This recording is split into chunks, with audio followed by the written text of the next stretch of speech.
There's nothing in the dark that's not there in the light. That's what I always believed, until I bought that place. I never believed in ghosts, spirits, weird energies, or anything paranormal. But I do now. I'm Catherine Cartwright.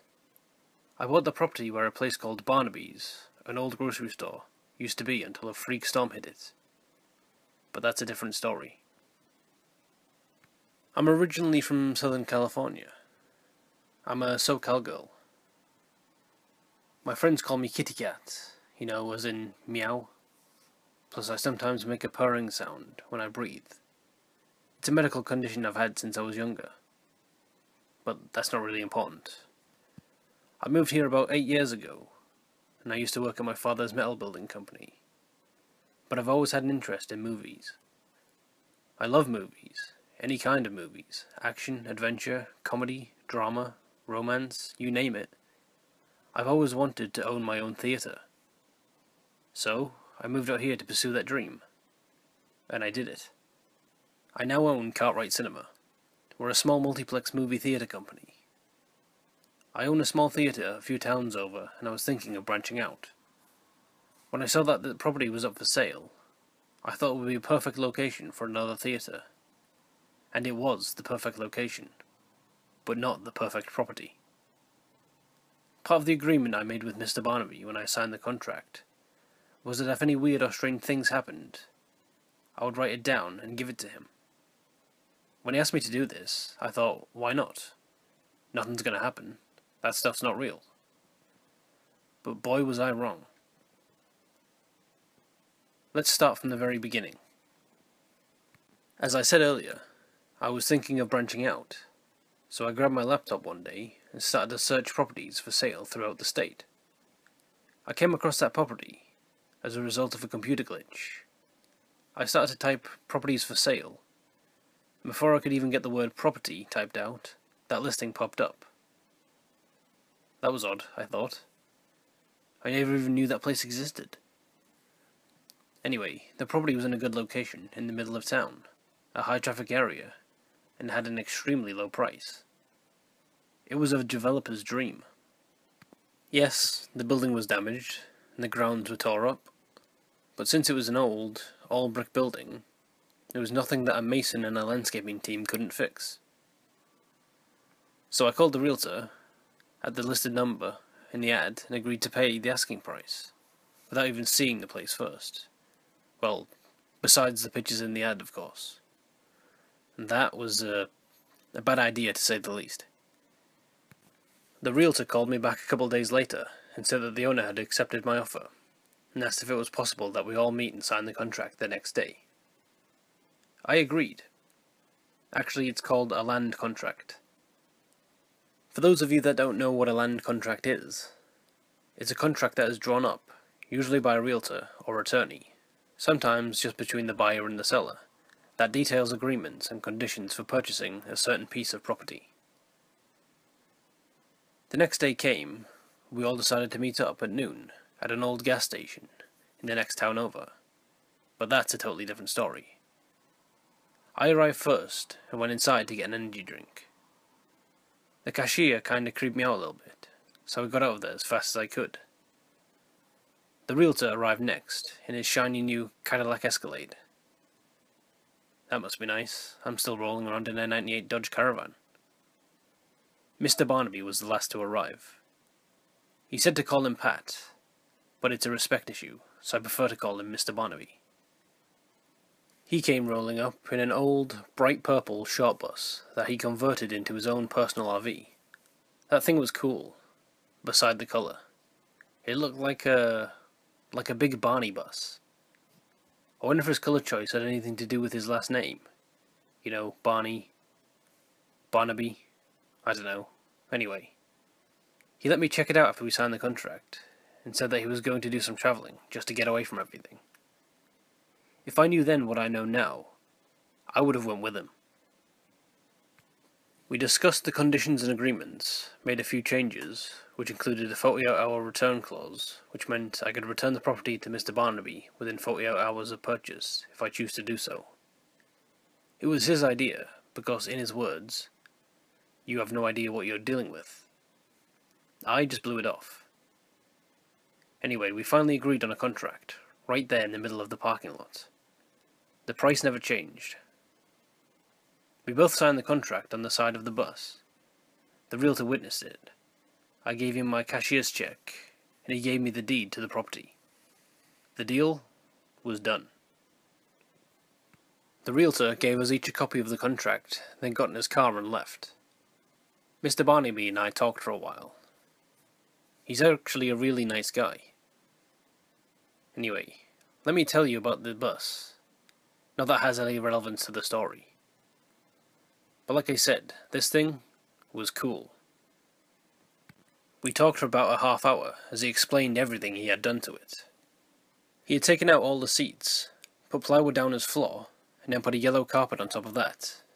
He framed the whole interior with 2x4s, put insulation between the wood, and covered the walls and ceilings with drywall, and painted it mint green. That wouldn't have been my choice of colours, but it's his bus, so okay. Anyway, he left the window and rear exit door exposed. He put a wall behind the driver's seat that went all the way across the bus, and put a house door, painted orange, in the middle leading to the back of the bus. He had red curtains on the windows, a grey futon bed, a long black dresser with a light blue coffee pot, a white microwave, and a little 13-inch brown television set with a VCR hooked onto it. A small black refrigerator at the side of the room, and a small white potty chair in the corner. That's kind of gross, but whatever works for him. Yeah, it looked like a box of crayons exploded in there.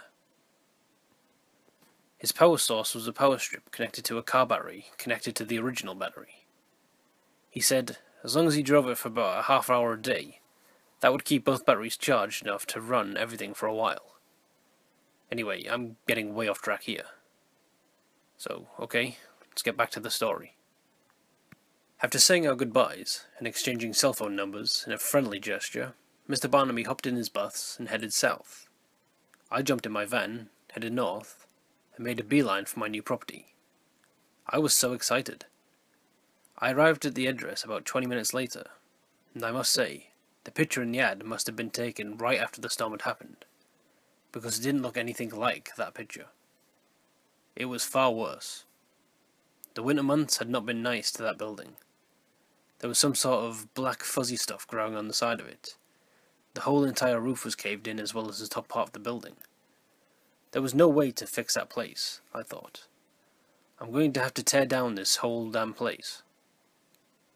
Now, for some strange reason, something told me to go inside. I don't know what it was, but I just felt like I had to.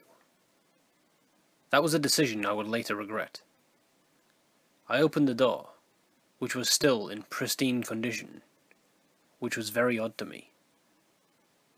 Anyway, I opened the door and stepped inside, and as soon as I did, it was like I stepped into a time capsule or something. The store was in full operation, fully intact and open for business. What the hell? I stood there in shock. There were people in there shopping, employees everywhere. The roof was back on, the lights were on as well, as 80s Top 40 playlists played over the radio. It was business as usual. How could that be possible? I don't know how long I stood there, just watching. Suddenly, out of the corner of my eye, at the entrance to the hallway that led to the bathrooms, I only know this place because of the sign hanging from the ceiling that said restrooms with an arrow pointing up. Anyway, I saw an old Indian medicine man dancing around and chanting. I don't know what he was saying, but he started making a pushing motion with his arms in my direction. After each time he did this, he would slap the front of his thighs, then do that pushing thing again. I'm starting to freak out at this point. He did this about 3 or 4 times. Then I suddenly began to feel lightheaded. Really lightheaded. And eventually passed out. I woke up half submerged in this wretched smelling, fungus-infested, freezing cold water. I opened my eyes to see 5 Native Americans in a circle staring down at me. It looked like that Straight Outta Compton album cover by NWA, except with Indians. Yeah, I'm a huge Ice Cube fan. I have all his albums, and I've seen all his movies. But I must say, that day was not a good day. Anyway, I closed my eyes and screamed as loud as I could. I opened my eyes once again, and they were gone, and so were all the people, and a beautiful, pristine store. What the hell just happened? What the hell is going on here? I laid there on the floor, which was covered in about a foot of this nasty, wretched water, staring up at the sky because the roof was no longer there. I sat up to see the interior of the building, totally demolished and falling down around me. Light fixtures were hanging by the wires off of steel beams, twisted chunks of metal laying there in front of me, being only what I can assume were cash registers. Pieces of wooden shelving floating in the water. Cans and bags of all kinds of different product floating in the water as well. I felt something hit my right thigh, and I looked down, and I saw that it was a severed hand. I jumped to my feet and screamed like I was losing my mind as I ran out of the door, soaking wet. 2 boys that looked like they were about 12 or 13 were riding their bikes past the building as I came out screaming. They crashed into each other as they stared at me, running in my soaking wet white t-shirt and jeans. I guess I really gave them quite a show. How embarrassing. I hopped in my van, called Mr. Barnaby, and told him what happened, and that I was invoking the 48-hour clause. The deal is off. I wanted my money back, and he could keep that place. I swear I could hear the corners of his mouth rising up to form a smile, as he nonchalantly said, "Okay, I thought you would." We agreed to meet at the realtor's office the next day, where I handed him back the deed to the property, and he gave me back my check. We shook hands and I left. I was done with that place. I did decide to honour the agreement about writing down anything weird and strange that happened, because I feel like this story should be told. About 2 weeks later, curiosity got the best of me. I decided to make the drive back down there. I wanted to take a selfie with the place that changed my whole attitude about the paranormal. I'm no longer a skeptic. That stuff is real. Anyway, I drove down there and stood on the sidewalk across the street with my back to the building. I pulled out my cell phone from my back pocket, turned on my camera app, and reversed the camera shoot and took a picture of me with the dilapidated building in the background. I put my phone back in my pocket, hopped in the van, and drove home. After about 2 hours, I finally got the nerve to look at that picture. What I saw terrified me to the point of tears. Yes, it was a picture of me with the building in the background, but on the grass surrounding it were transparent images of Native Americans. They were everywhere. I quickly deleted that picture from my phone. And that was about 6 months ago. Today, right before I started writing this, I received a call from Mr. Barnaby. We talk every now and then. Anyway, he said that someone made him an offer that he couldn't refuse, that he wanted to invite me to the re-grand opening of Barnaby's that's happening next week. So, who knows? Maybe I'll go.